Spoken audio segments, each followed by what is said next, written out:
and say hello to all of our new audience members. We're going to get started with our main conversation in a minute or two. I just wanted to go over some housekeeping notes with everyone. We do have everyone on our attendee list muted so that Randy and Chuck can talk kind of back and forth without any interruptions. But if you guys do have questions, please go ahead and use that Q&A bar, Q&A tab that you see on your Zoom toolbar. If you just want to say hi or have any other comments, go ahead and use that chat feature. We would love to hear from you. I also wanted to invite you guys to our next series of webinars. They are going to be sports themed. And the first one is going to be on next Tuesday, July 21st. And it'll be about the MLB. So that's kicking off, and they're opening their season very shortly. So we will be talking about how are they going to open, what kind of are the implications with COVID-19 as it plays a huge role, and what can fans expect. Along with the MLB conversation, we will be talking about the NBA and NFL in the future weeks. We are also lucky to partner with our sister property down in Southern California. So we will have journalists and columnists from both Bay Area News Group and from Southern California News Group participating in our sports series. So please be on the lookout for those invitations. If you wanted to register now, you can go to mercurynews.com/events, eastbaytimes.com/events, marinij.com/events. So they'll all have the registration information there, as well as us seeing any other past conversations that we've had. So like I said, we are going to get started, and I'm going to go ahead and introduce to you and reintroduce for some of you our arts and entertainment editor, Randy McMullen. He's going to take our conversation away. Randy, here you go. Thank you, Erin. Welcome, everyone. May I first say that all of you who are tuning in now, thank you for coming. We are really glad to have you here. And for those of you who heard the early session, I'm just going to repeat my intro, so sorry for the repetition. But yes, my name is Randy McMullen. I am the Arts and Entertainment Editor of the Bay Area News Group. I've been in this role for 10 or so years, maybe more. I've been with this company and its various predecessors since 1992, when I joined the Contra Costa Times as a copy editor. I've been in all in journalism for just over 40 years. It is the only profession I've ever known, and I'm hoping that it will be the only profession I ever do know, but we'll see. Reason I got into this business is that I wanted to experience lots of different aspects of life, and journalism has certainly afforded me that. I've gotten to see everything from 4-H contests at county fairs, which actually was my first reporting assignment. From that to murder scenes and fatal fires, federal racketeering trial, wars, politics, all manners of economic booms and busts. But I think it's fair to say that I've never seen anything similar to what we're all going through right now. And that brings us to television. It's a medium that has been profoundly impacted by the COVID-19 pandemic, as well as recent technological changes, civil unrest that's spreading across the country, and concerns about diversity in all layers of the entertainment industry, as well as just society in general. And we're here this morning to talk about all that and more with Chuck Barney, the Bay Area News Group's TV critic, who's actually one of our best writers and one of the nicer guys I've ever worked with. So I'm really glad to be talking with you, Chuck. How are you? Hey, good morning, everyone. Wow. Can I get that in writing? That's pretty cool. Okay, I'll try to introduce myself real quickly. You know, the early viewers have already heard this spiel. But I began my journalism career in the early 1980s. I was a Central Valley boy out of the fine institution of Fresno State. So I began as a sports writer and covering high school sports, everything, the Olympics, whatever. And eventually moved to the Contra Costa Times in 1990, now the East Bay Times. Yep. And then I covered a lot of stuff, everything you can think of, from figure skating to racquetball, whatever. And then I was the Warriors beat writer for 3 seasons, beginning with Chris Webber's rookie season when the Warriors were really bad. And when you never, ever thought they would make an NBA championship, let alone winning 3 in 5 years. So that just was amazing. It was a great experience covering the NBA. But then in 1999, I made this strange jump like to the features department and became a TV critic. And I remember that year, my first year on NBC.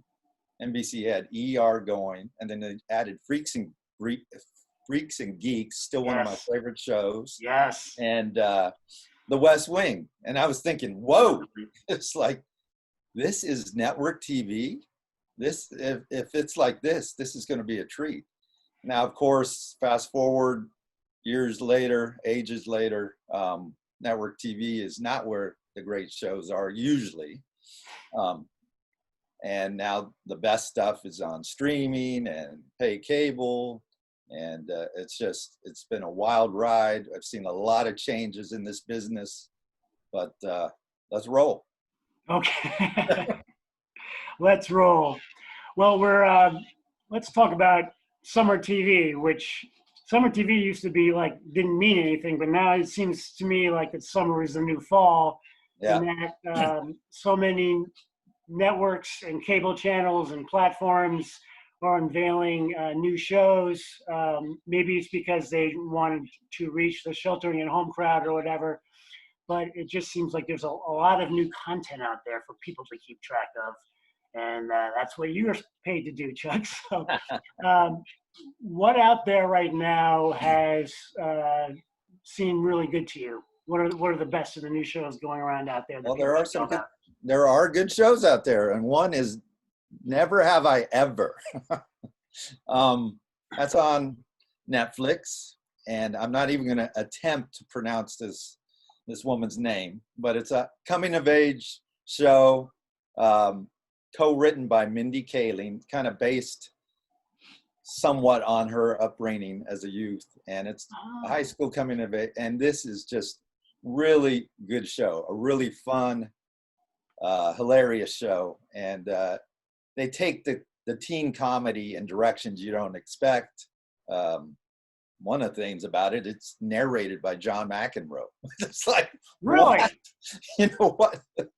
But it's just like insult everybody or something, or he's just very off. It's just very offbeat. It's just hilarious, and it is a gem. So I encourage everyone to check that out. And then we've also this summer we've had Mrs. America on. This is where TV gets weird. It starts on FX, and now it jumped to Hulu, and it was about the battle over the Equal Rights Amendment, and Cate Blanchett in the lead role, just amazing, and learned a lot of things. A period piece, back in the 70s, and then I think you see on your screen a show called Rami, also on Hulu. God, Hulu's having a good run. Its second season. It's about a young Muslim American, trying to find traction in life, trying to commit to his faith. And Mahershala Ali from the East Bay has joined the show in the second season. And it's a very, very funny show, very wince-inducing humor sometimes. You cringe at his struggles, and you learn a little bit about that culture too. It's been really interesting to watch that show. And then there's some other shows this summer. My wife and I are having a lot of fun right now with The Great. It's about Catherine the Great, the Russian empress. Now I say that and you think, oh, stuffy period piece. No, this is a comedy, a very snarky comedy, hilarious, very profane too at times, and just it has been amazing to watch. I think we're in like the 5th episode right now, and there's been some other shows like Perry Mason on HBO's been kind of interesting to watch. Normal People again on Hulu. Wow, Hulu is great. So yeah, there's been some fun things to watch this summer. You know, the joke about what a pitch meeting would be like for certain shows, and all I can think of when I heard of Mrs. America was if you went to a pitch meeting and you said Kate Blanchett playing Phyllis Schlafly, I would have said, why aren't you filming it now? Exactly. Why aren't you done already? Because she's brilliant. She is brilliant in this. And what a career Mahershala Ali is having too these days, huh? Oh, on a roll. Yeah. Real roll. Okay, so let's look at it from the other end. What shows, particularly those that maybe came out with a lot of advanced buzz, have failed to meet your expectations? Right. There's a difference between really bad shows and disappointments, as we label them here. There's a lot of bad TV. We could spend all day talking about bad TV. But the ones that disappoint you, and they're the ones that hit. You know, there's a show called Hollywood on Netflix from the prolific producer Ryan Murphy. And this, I was really excited about this. This is like right up my alley. I love old Hollywood stories, the glamour, and it looks beautiful. But like a lot of Ryan Murphy shows, very uneven, has its ups and downs. It has good moments, but it's uneven, falls flat in a lot of places, goes off the rails, and gets ridiculous. But a lot of his stuff does that. Is it supposed to be funny or historical, or? It's historical, and there is humor to it, but yeah, it was disappointing. I mean, like I said, there were moments where I enjoyed it, and I just thought, come on, Ryan. but yeah, that's my kind of show. I love old Hollywood stuff. Sunset Boulevard is one of my favorite movies of all time. Wow. But yeah. Yeah, it seems like if Hollywood can't make a good show about itself, that's too much. Yeah. But there are some good performances in there. But yeah, just overall wasn't thrilled with it. And the other disappointment of the summer to me, and I think a lot of people will agree, is Space Force. This is a comedy with Steve Carell at the center of it, had a great cast. Lisa Kudrow's in it. Greg Daniels is the producer, the people who did The Office. And you think, oh, this is going to be amazing. And again, just kind of a dud. just a lot of unfunny moments, a lot of kind of overacting. Like Space Force feels forced, but yeah, just. Is this a political comedy? Is this aimed at the Trump administration, or? I don't know if you can call it exactly that. There is a little bit of that, but yeah, they want to form a 5th branch of the military, and they've put Carell in charge, and he doesn't want to be there at first, and yeah, but there's a lot of good people in it, and it just kind of Space Force did not get off the ground. You mentioned The Great just previously, right? As one of the better shows. Where do people see that again? That's on Hulu. Hulu, okay. They are having, like you said, a strong season, aren't they? What? Hulu's having a strong season. Yes, they are. Yes, they are. Okay, so let's turn to the maybe the single biggest buzz thing that came on TV recently, the musical Hamilton, which debuted like really early this month. It was on Disney Plus. Did you see it? Did I see it?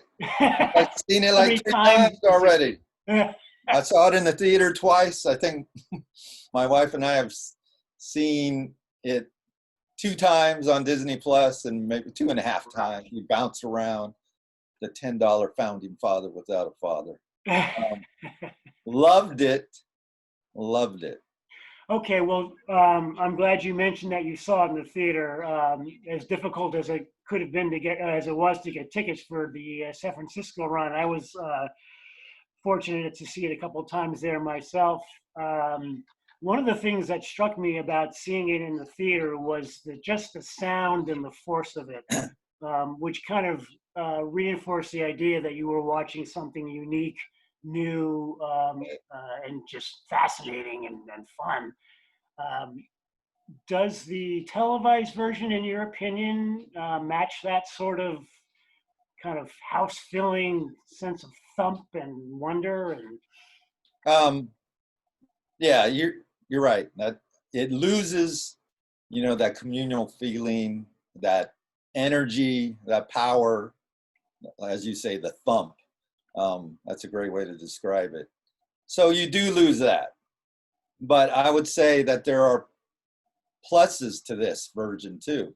First of all, a lot of us here in the Bay Area saw the San Francisco version, right? But we came to the show listening to the Broadway cast. Those are the people we learned these songs through. And so this was great just to see that finally see the cast that we listened to and got to love these songs. And then plus with TV, and try to watch this, people, on the biggest screen you can find. And turn up the volume. But on TV, you see things, you see expressions and swooping shots and things you never would have seen in the theater, especially if you're way back there, which a lot of us are. Expressions on Lin-Manuel, Daveed Diggs. It was just really exciting to see that stuff. How did you like this particular cast, which was the original cast, including Daveed Diggs, as you mentioned, another Oakland guy? Yeah. How was it better? How was it compared to the San Francisco cast? Well, it's been a while since I've seen the San Francisco cast, but and they're all with me here, by the way. So be nice. Yeah, so I can't say anything bad about them. But oh, these are the guys. These are the people that originated it. These are the people. I loved it. I've heard some things about how Lin-Manuel is not the strongest singer, but it's his baby. It's like you want to see him in the role, and he's great. And Daveed and all those guys. It's just to me, it's the pop cultural event of the summer. Of course, there's not a lot of stuff going on this summer. So yeah, I just loved it. And we're still singing parts of songs when we wake up in the morning. Still doing rap battles in the morning. Oh yeah, yeah. Which is music to my ears because as an arts and entertainment guy, editor, I'm a live performance kind of guy, and I am really, really suffering without being able to go to a good play or a good musical from time to time. And this was really a showcase of whether or not theatrical productions, and as we all know, Broadway and theaters in the Bay Area and elsewhere are shut down probably through the end of the year, if not considerably further. Where can we get our theater? And does Hamilton show that we can count on this kind of televised or big screen production to give us our theater fix? Or is this a once in a just a flash in the pan? Yeah, this is kind of a flash, I think. First of all, shows aren't as big as Hamilton. But yeah, I mean, I agree with you. It would be great to see more of this. And PBS does some of it, but yeah, this is kind of a special case. And I know what you mean, because like when we turn on the televised version of this, it begins, King George introduces it, and then you hear just this roar from the crowd, this applause. Yeah. And you said, man, I miss that, you know, Yeah. whether it be at concerts or play, at a ball game, you just miss that feeling of the crowd. Yeah. And I know that, well, Cats came out with a new movie version, was it the spring or something? And boy, that didn't do very well. Well, we got kind of lucky with Hamilton because the plan was to release it in the theater, and it still will, I think, down the road be a theatrical release. But Disney said, no, let's go right now and put it on streaming. And I'll make a quick pitch for local theater companies, because if you are like me, missing live theater and stuff, a lot of local companies are at least trying to give people streaming productions that they, streaming versions of stuff that they've done, or other plays that you can watch on your computer or hook it up to your TV. So if you have a particular theater company that you really like to follow, check out their website and see if they have any content like that.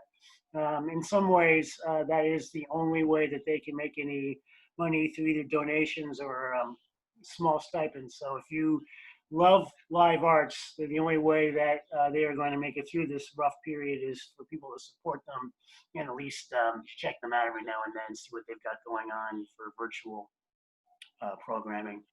Okay, back to television. Normally this time of year, we're starting to talk about the fall season.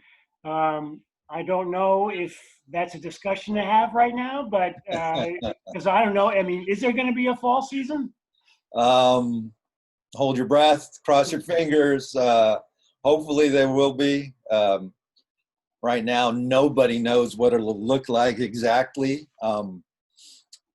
We're used to having fall season start like the third week in September or so with just this mad rush of shows.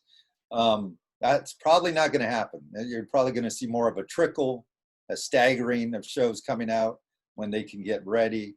We're already starting to see plans changed and fall apart.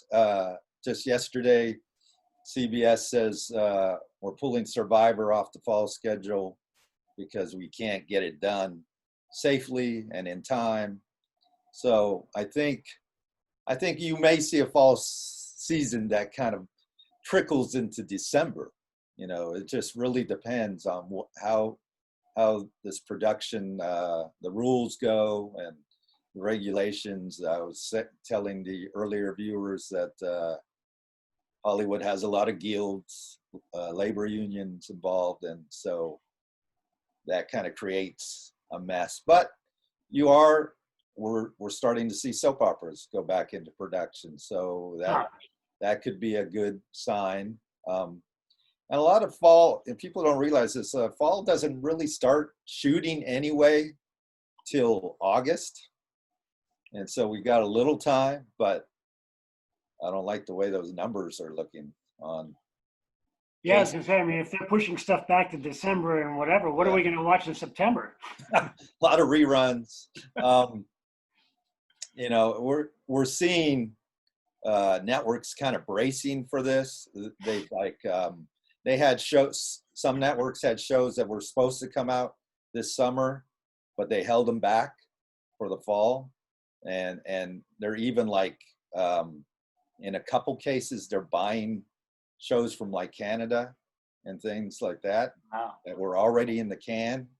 So they've kind of braced themselves for this.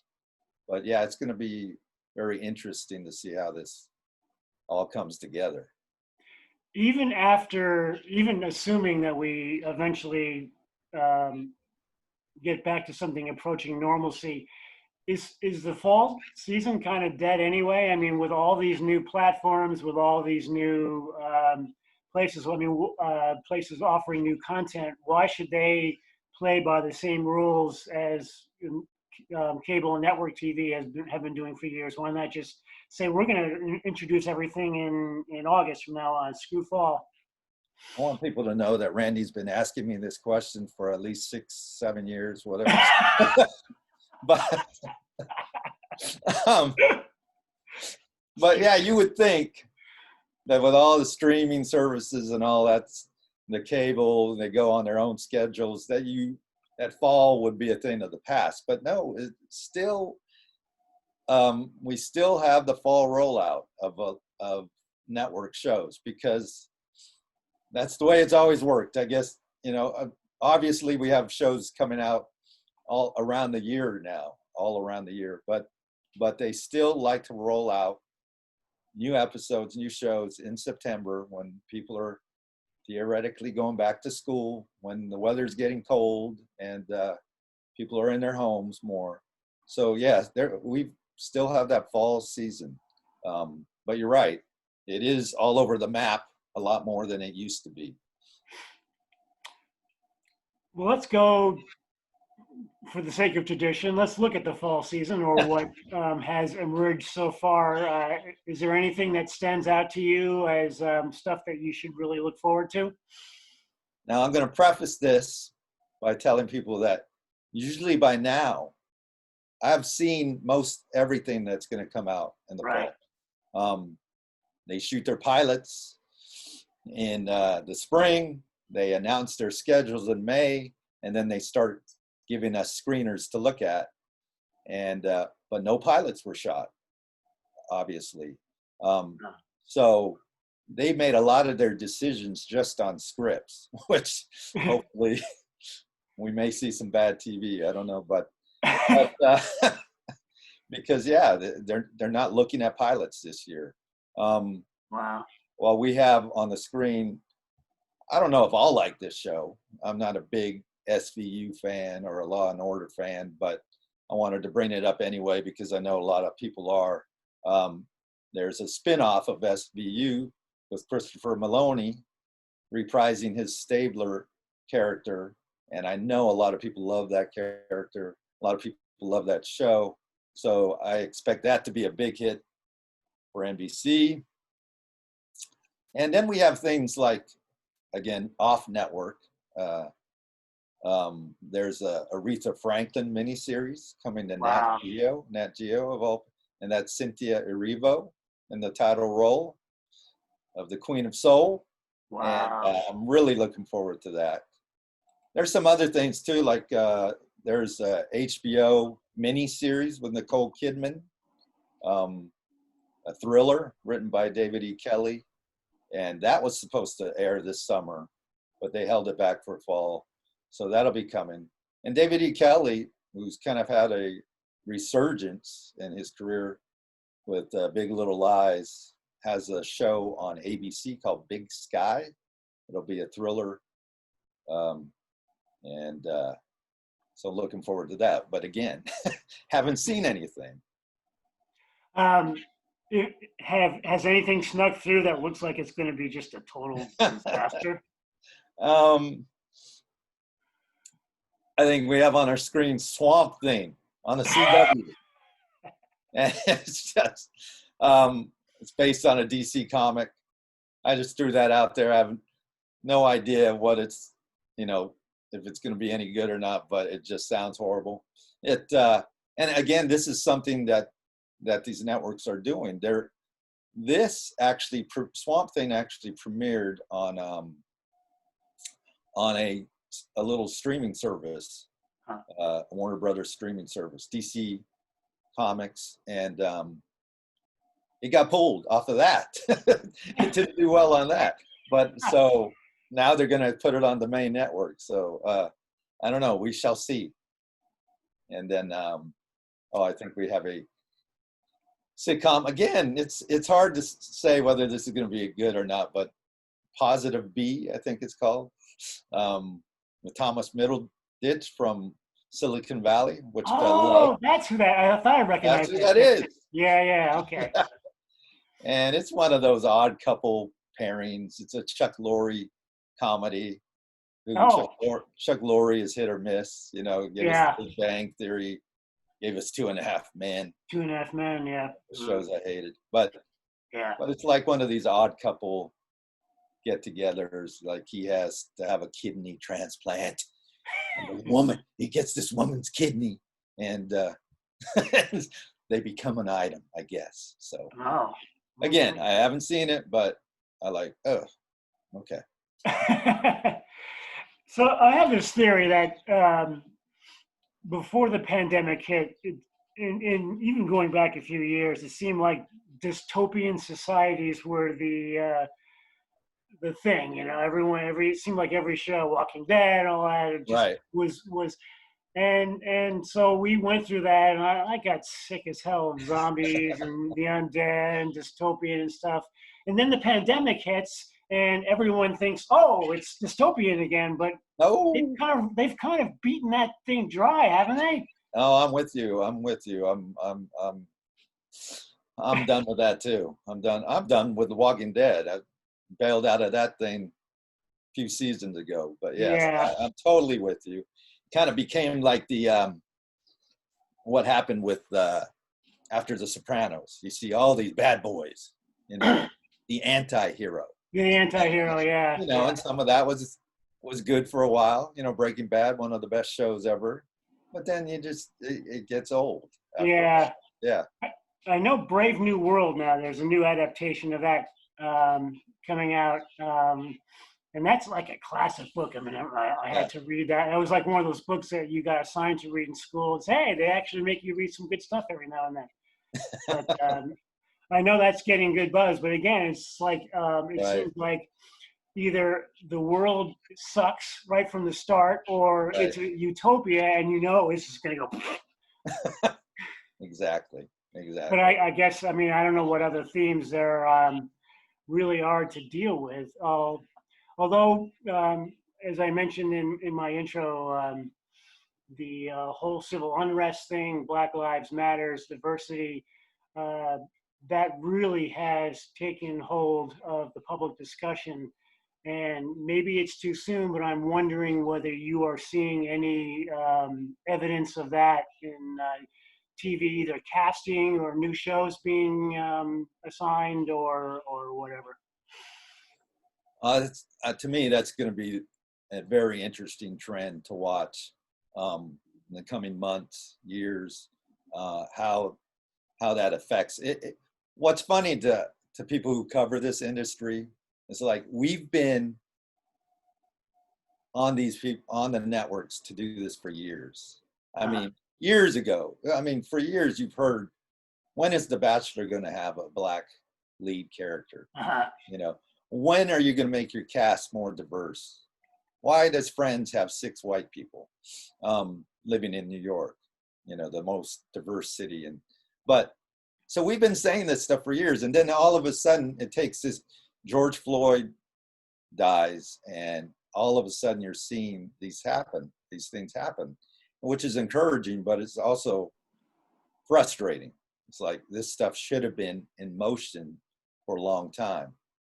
And it'll be interesting to watch to see if there will be real change. I mean, you're seeing little signs of it already. I mean, the CW just cast a black woman to be Batwoman. Yeah. Yeah. Tyra Banks just became the host of Dancing with the Stars. Great.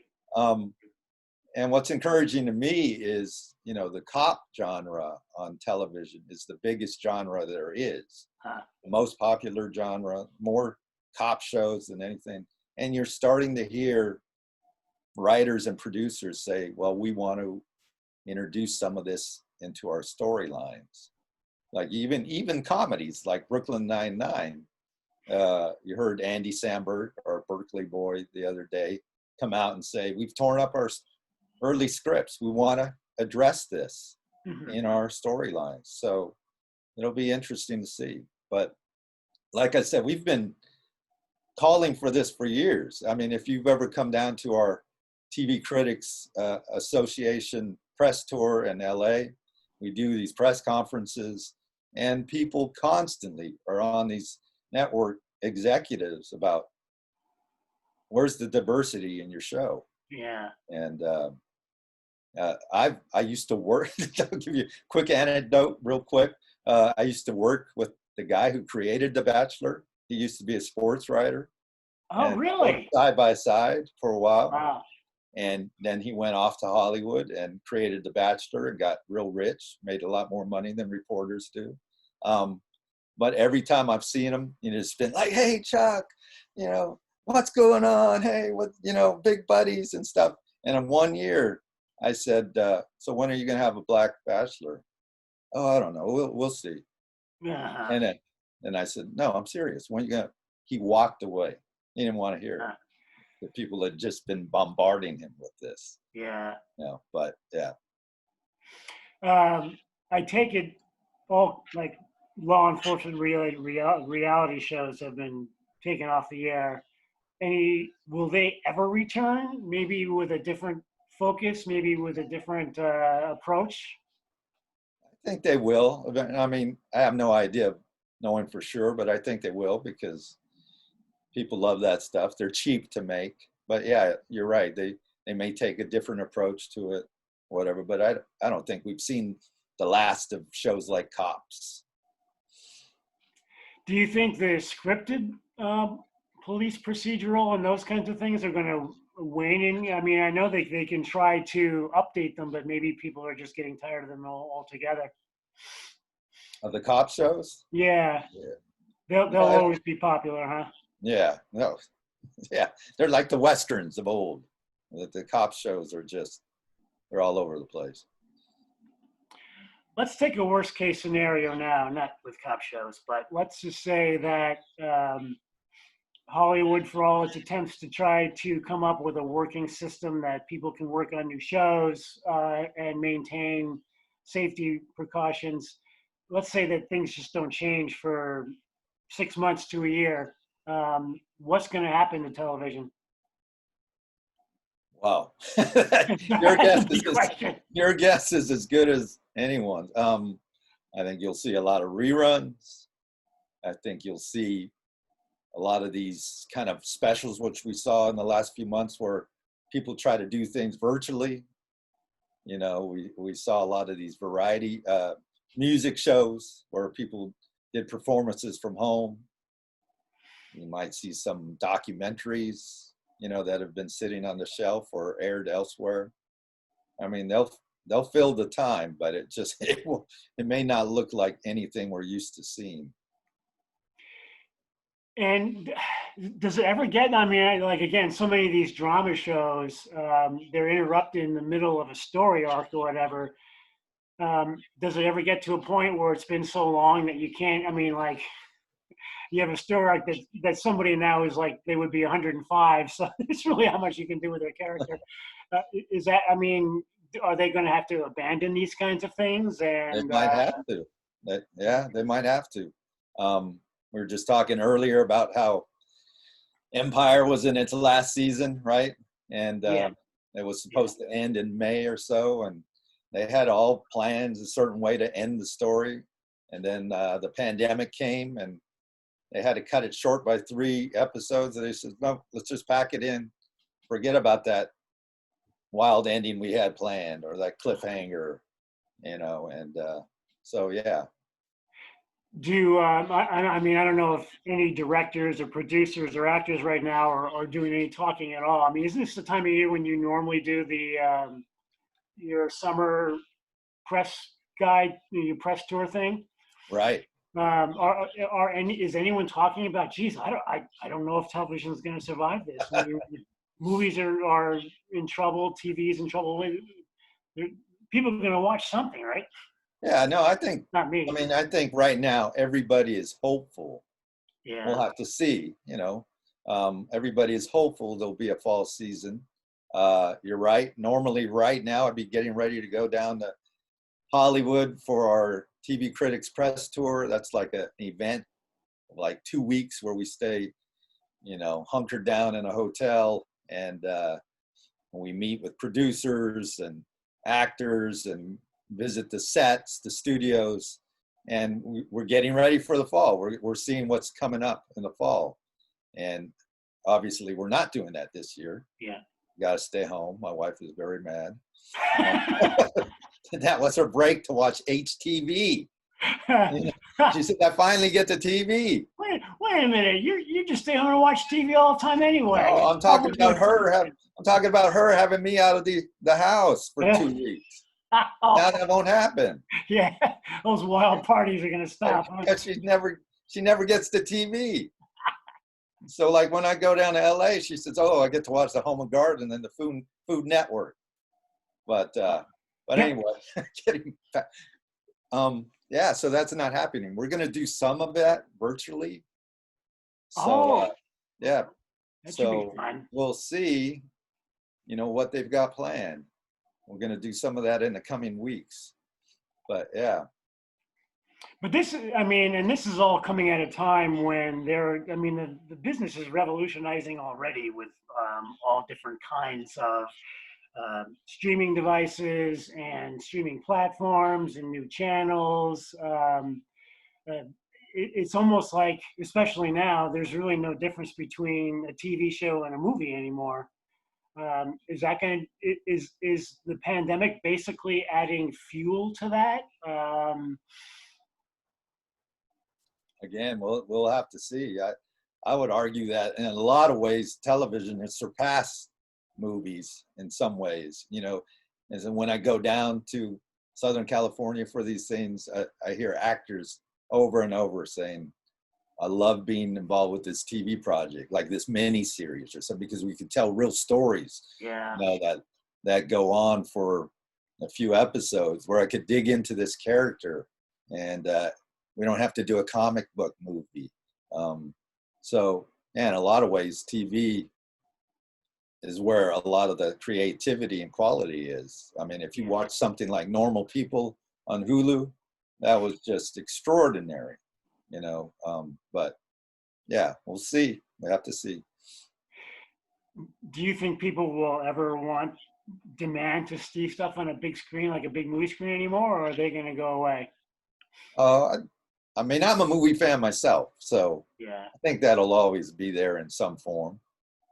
But I know a lot of people get their big screen TVs and their sound systems, and they like to stay home and see things. Other than reading Chuck Barney's columns and content whenever you possibly can, which is what I would recommend, how else can people? I mean, it's just like a flood of new content coming in from all different directions. For someone who's old-fashioned like me, coming in from directions that I don't even know existed. What's the best way of keeping track of what's going on and finding the good stuff that you want to watch? Well, you stole my line, first of all. I was going to say, read our stuff. Read our stories. Read Chuck Barney. Yes, no one else, but no. That is a great question. It is tough for anybody. This is my job to watch, and it's tough for me. I can't, I think I'll have my hands all over the place. I know that show, I know that, and then someone will come up and say, "Have you seen this? It's great." And they're like, "Oh, no, I haven't seen that." So, and plus the content is constantly changing. If you have Netflix, you look at it this week, and then 3 weeks from now, it'll just have this flood of new stuff. And so, I don't know. It's really hard. I would just say, keep your eyes and ears open. Your friends, what they're talking about, certain shows. And what makes it harder too, I was talking about this to someone the other day. Sometimes there's stuff that doesn't seem to fit with the streaming service. You think, oh, Disney Plus, right? Kid movies, great Disney movies, Hamilton, and, the Marvel stuff, the Pixar stuff. And wait a minute, they've got The Simpsons on Disney Plus. And so it's like, whoa, you got stuff like that. It's like you don't even connect certain things to certain streaming services. So it's very hard. It's difficult. I would just say, keep your eyes and ears open, listen to your friends, what shows are popping out there. We've got the Emmy nominations coming out soon. You'll see which shows people are excited about and getting acclaim. And Do they even have an Emmys this year? they plan to. Maybe We had a next year. daytime Emmys show done virtually. So yeah. Oh, there we go. Emmys. Fleabag. But yeah, they plan to have an Emmy show in September. I have no idea what it'll look like. Huh. So it'll be, I mean, obviously this won't be a crowd, right? There won't be, I mean, the stars all won't be there sitting in the audience. It'll be, Probably not. Probably not. that would be weird without It'd be very weird. But people still want their trophies. That's true. If there's one thing that Hollywood loves to do, apparently, it's to congratulate itself for various Exactly. things. Well, one thing, we'll probably, well, I don't know. Maybe I shouldn't say that. I was going to say we'll probably be spared some of these long speeches, but they'll probably still find a way to do that. That's right. They can't bring an orchestra to somebody's house and start Yeah. having them play to cut them off, right? Get off! How about Right. the Oscars? Oh yeah, that's already been delayed, right? Yeah. And I mean, okay, so what are the 5 best movies that have been made? Have there been 5 new movies this year? So how do we even have an Oscars? Yeah. You got me. And again, if the stars aren't sitting, I mean, that's half the reason for watching these shows is so that you can look at the stars in their tuxedos and their fancy gowns and whatever You're right. sitting in the audience. Once that's gone, They're going to be sitting at home in their pajamas, Yeah, their shorty robes. yeah. Okay, that I'll watch. Which, by the way, this is probably the first button-up shirt I've worn in 4 months. Or Yeah, I know. I put a collar on for the occasion myself. We have a question from Deb Tracker. What about shows that have audience members as part of, like, The Price is Right and those? Let's make a deal where you need a studio audience to make it go. Are those off the table? Whoa, that's a great question. Yeah. I'd never even thought of that. 'Cause maybe they'll have them in separate buildings. Come on down from building number 5. And, I don't know. That's a great question. Or they say, come on down, and they wait 3 months for the person Yeah. to get there from Pennsylvania. Yeah. Come on down, and everybody step back 6 feet. He hasn't got a mask No, on. that is a great question. Like, how does Let's Make a Deal or The Price is Right? I'll tell you what, Deb, we will research that and Yes. we'll post something on our website. So keep an eye out because we will answer that question for you. Get if we that haven't done name. right Yeah. now. Way to go, Deb. Yeah. I also have a question about Schitt's Creek. That's the name of the show. I'm not saying a 4-letter word on the internet. Is that gone? That is done. What a great ending to that. Yeah. What a great show that was. It was a great show. Could they bring it back if there was like a groundswell? I don't know. They've probably gone off. Those people probably go off and do different things. Like I think Catherine O'Hara has already attached herself to another project. She was so good. Oh, it's just that show.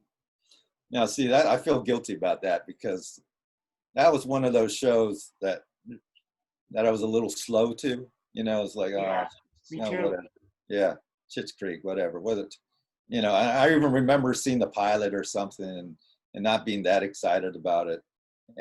But man, that just grew on me, and that was a great, great show. I have another question from, I think it's Jet Star, also concerned about Big Brother. We've gotten a few questions on that, whether that's ever going to come back. And again, that's a show where I don't know how they could possibly do it, Right, and maintain safety precautions. yeah. That's, obviously CBS wants to continue that. That show would be on right now. That's a big summer show for CBS. But yeah, you're right. They can't do that. They can't.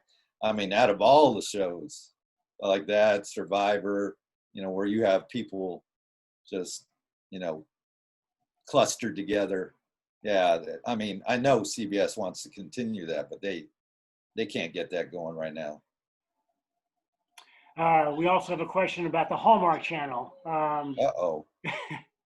Is there some concern that they will not be able to come up, because they have a glut of new movies every year, including what, about 50 Christmas movies every year. Are they going to be able to meet their sizable demand?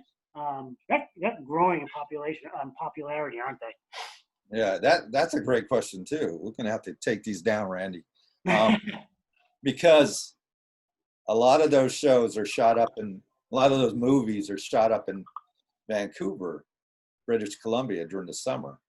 And they just, it's like a factory. They just pump them out. And then, like you said, they have 50, 60 of them ready to roll. Probably going to see more reruns. But, you know, I have friends in Vancouver, and they say that things are improving up there. So maybe there's a way, you know, they get, in fact, he's always texting me and teasing me about how bad America is, you know, but through this whole pandemic. But yeah, he, that's where they shoot them, and they would be shooting them in the summer. So we'll check into that. But okay. Yeah, although I would say, to make a Hallmark Channel joke, it doesn't really matter how many new movies they make, because every movie is essentially the same movie. there you go. Different people in it. You're All gonna right, and I'm sure tick that off person. a lot of people. You're gonna tick off a lot of people there. How do you feel about how Hollywood has adjusted to certain kinds of, like, the late night TV shows, the comedy shows like SNL, doing that Zoom approach? Has that worked for you? I think, you know, it's the same way with sports. You know, I'm very curious to see it at first, and then after a while, will it, you know, loses some of its pizzazz. I thought they were very creative. They've done some very creative things, the late night people. But yeah, it's just Jimmy Kimmel's taken off now Yeah. for a while. But it'll Is he be the one that went back into the studio now? no, that was what's his name on Fallon. Fallon. Yeah, one of the Jimmy. Jimmy's taking the summer off.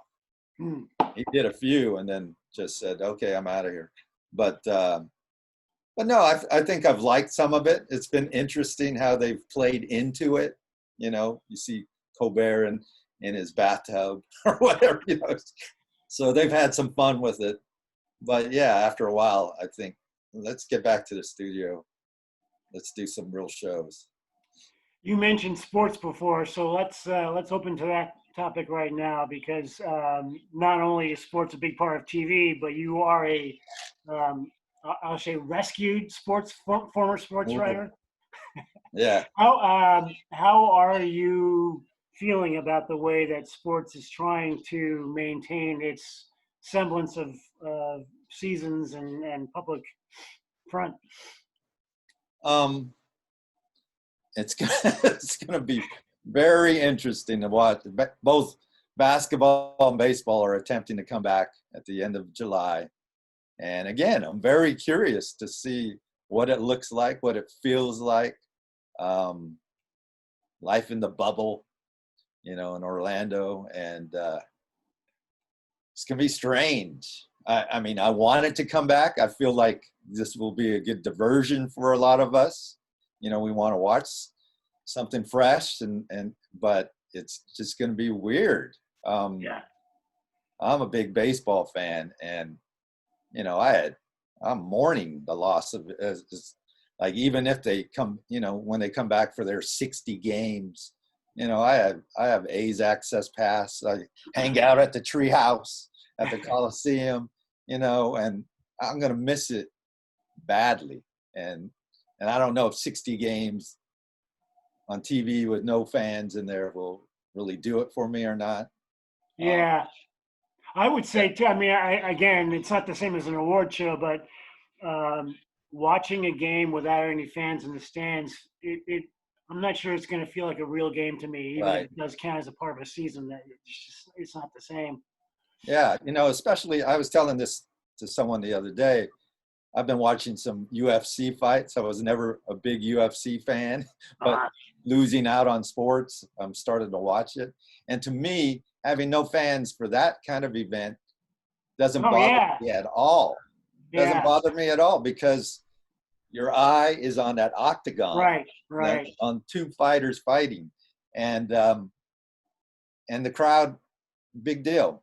But like you take a sport like basketball, you're used to seeing that's a sport where the fans are right on top of you, right on top of the players. You're used to seeing the players communicate with the fans, falling into the stands. You're used to, shooting free throws with everyone going crazy in the background. Yeah, You yeah. know, so fans are a huge part of basketball, and that's going to be very weird to watch that. On the other hand, I've watched a lot of basketball over the years, scrimmages and stuff in empty gyms. So I don't know. Um, Sports networks and sports programming places have done a lot of stuff over this summer to try to fill the void. Has anything stood out to you as being particularly worthwhile? Not really. Not, besides watching those 1970s Oakland A's games on Oh my reruns, God. those are See, you great. took my line again. I said, that's the one thing I did watch a little bit of because, I was a kid when those guys were winning 3 World Series in a row. And I'm a Yeah, huge A's fan, if you could see my pennant in the background. But that's the one thing I did kind of watch. I didn't watch a lot of it, but I wanted to see those guys, Catfish and Reggie and Campy. And I watched a little bit of the Warriors, the old game from the NBA Finals, just to feel that, that charge, that electricity again. yeah. But I haven't watched a lot of that stuff at all. I've watched just enough to be struck by how much the technology of broadcasting has Oh my changed. God. I think when you watch those mid 70s games, pretty much there's like maybe 2 or 3 different camera shots. You're not seeing anything particularly close Right. up. And nowadays, you're now you can see the sweat on their brows and Mhm. watch the Absolutely. signs that the catcher's giving the pitcher and be able to like tweet the pitcher and find out what he's got. So yeah, it's really changed in not that much time, but yeah, You're I right. miss it. I was actually watching some of that Korean baseball on ESPN for a while, just because I Wow. miss seeing baseball on Right. TV. One thing in sports that drew almost as much acclaim and buzz as the Hamilton show was that Michael Jordan The Last documentary, The Dance. Last Dance. A lot of people really seem to like that. I did not see it, so tell me, how was it? Should I go back and get it?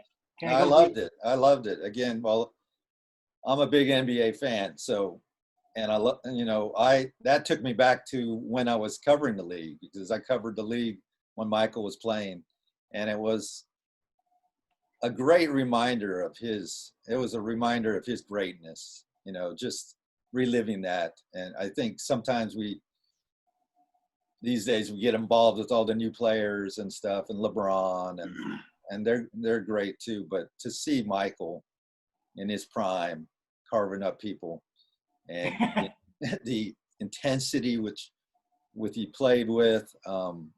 It was great. When you say And it carving reminds up, do you mean on the floor or do you mean in the locker room? Because both. he was a pretty demanding guy, I guess. Yes, both. You saw a guy. You really saw a side of his personality that maybe you weren't aware of. How he was just win, win, win, and we don't want you around here if you're not gonna be up to those standards. And for me, as a Warriors fan too, just watch this Warriors run. It was a reminder of how hard it is to sustain, uh, sustain greatness in Yeah. sports and pro sports. The personality clashes start happening. Just the wheels start coming off, and for those guys to keep it together somehow for for 3 straight seasons and win it. That was amazing. Yeah, I think it also points to like sports is no different than economics or science or any other field, that there's always that handful of people who are just not made like everybody else. They're just like, Right. they were kind of, it was fate that kind of brings them to the top, because they are just, individuals that will never be replicated. I remember when I covered the NBA and I saw Michael play for the first time. Those were the days where they sat the media right at courtside. Nowadays, they put them way up and, charge $1,000 or more for to sit in those seats. But so you got a up close look at him. And the thing that still stands out in my mind is I would watch people try to guard him, and they would actually grab his jersey and just try to slow him down. Yeah. Constantly bump him, grab him, whatever. And the fact that he still did what he did was amazing. So we're, I guess we're close to the end of our time, but we're gonna go a little bit over. So I think we have a couple of quick questions from the audience. I'm seeing there's a lot of questions, so thank you all for tuning in and asking smarter questions than I ever could.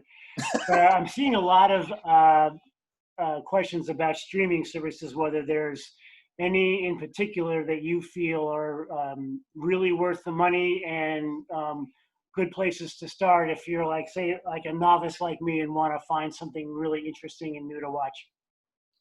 Wow. I still think, although people are, it's got a lot of rivals in recent years, I still think Netflix is the place to start, for movies and series. They bombard. They've got more content there. It's crazy. Obviously, you got to find out kind of what your groove is. If you're an HBO person, there's HBO Max. If you love those, The Sopranos and The Wire and some of the great series in TV history, HBO Max. And they have a lot of old Warner Brother movies too on HBO Max, which I love. Casablanca is on there. Do you get HBO Max if you get HBO? Does it just come right on? Yes. Okay. Yeah. And that's what becomes part of figuring out streaming too. You got to figure out what they're partners with. Like you say HBO Max, right? So you're thinking nothing but HBO, but HBO is owned by Warner Media. So Warner Media, all those old Warner Brother movies and stuff, and Warner Brothers TV shows on HBO Max. And same thing with Disney Plus. You think Disney, but wait a minute, they're also Pixar and Marvel and Star Wars. So you kind of got to get a feel for who's associated with who. Like Peacock is a new streaming service. That's brand new, right? Yeah. Just debuted yesterday. They're tied in with Universal. So like if, you're in the Universal movies or the old horror movies, then that's your place. I see a question here. Is So You Think You Can Dance going to come back from what you've heard? They shut it down for this summer. They couldn't get it done. But I Did think they start? Looked no, like they were doing it. They Wow. didn't even do it. They didn't even do it. That's the thing. A lot. You talk about summer TV. We're missing some of these regular shows that you would be seeing this summer, like Big Brother. So You Think You Can Dance. They didn't even. But yeah, I think it will eventually come back. Someone says here that they were sad to see Psych disappear, or it was only on Peacock. Is that There's a new Psych movie on Peacock. It's not okay. It's not the series. The series ended a while back, but there's a new Psych movie on Peacock. But people are saying, "Oh, I got to get Peacock to see that movie." Well, if you're a Comcast subscriber, you should get Peacock already on its own. That's one of the things about that service. Comcast owns NBC and Universal, and so if you're a Comcast cable subscriber, you'll get Peacock without paying for it, paying extra. Quick question on, I think it's pronounced Jesus and Meryl. It's a new show on Showtime. Right. Seen it? Seen it a couple times. Up or Yeah. down? Thumbs up. Let's do one of these. I know. Siphon. No, they're up and down for me. It's funny, we talked about the TV Critics Press Tour. Well, we have an awards show in the middle of that tour, and they hosted it, I think last year or the year before, and they come out and do a monologue, and wasn't that funny? But no, I like some of their stuff. Okay, well, I think we can wrap it up now. Thank you all for tuning in, and thank you all for sending me questions. I tried to keep up with them. I don't think I did a very good job. I'm new at this moderating things, but I'm really glad that all of you were able to come. I hope that we were interesting and insightful for you, and feel free to email Chuck or I with follow-up questions that yeah, because if we didn't answer something that you really want to know, we really would like to be able to help you. Absolutely. So email Chuck and myself. It's just our first letter and last name at bayareanewsgroup.com, or go on our web page, and maybe we'll have follow-up questions, stories there. But again, thank you all for tuning in. Thank you to Aaron and Charnel for making us look better than we deserve to look. And thank you, Chuck. It's always a pleasure to talk to you. Thanks. And I've always enjoyed working with you, so it was great to be able to kind of like talk to you for a change. Yeah. Can you tell me what year it is? I've been stuck in this, man. Okay. Thanks, everybody. Thanks, everybody. Really, really. Thank you, guys. Again, this is Erin. I'm just going to close it out. Thank you to Randy and Chuck. We really appreciate it. Thank you for the audience for sticking with us. I know we went over just a tad, but I wanted to make sure everyone knew our next series is coming up. It's going to be our sports series, like I said. It's going to be about the opening of the MLB, NBA, and NFL, which starts next week. It's going to be a collaboration with our Southern California partners. So it should be a really good conversation. If you have any comments or questions just on the events in general, go ahead and email us at theevents@bayareanewsgroup.com. Looking to register and sign up or see previous recordings, go to mercurynews.com/events. You can also go to eastbaytimes.com/events or marinij.com/events. And just like what Randy and Chuck said, if you had questions that were not answered, I will give all the questions to those guys so that they can go ahead and look through them and maybe put up some content either in the paper or online. So definitely stay tuned. And I think that's it for us. So again, thank you guys so much. And we will hopefully see you all next week. Yeah. All right. Bye, guys. Thank you. Be well, everyone. Stay